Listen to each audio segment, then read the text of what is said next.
Matagumpay na idinaos ang isang malaking athletic event kamakailan sa Basilan. Patunay umano ito na nagbago na ang imahe ng probinsya. Yan ang ulat ni Myra Espinosa ng PIA Basilan.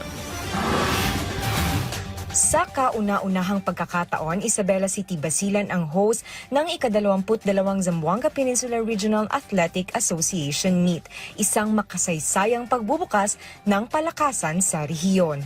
Isabela City knows his assignment or her assignment. They know how to impress delegations.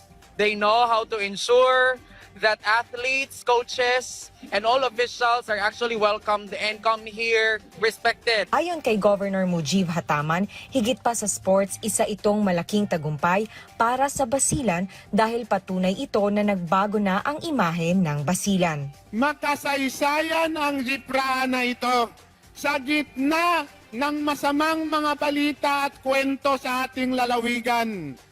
Dangahas kayo, nag-dare kayo na dapat dito sa Isabela City ang jipra. Pinasigla pa ito ng makulay na fluvial at street dance parade na nilahukan ng mga delegasyon kasabay ng pagdating ng libo-libong atleta at opisyal sa grandstand.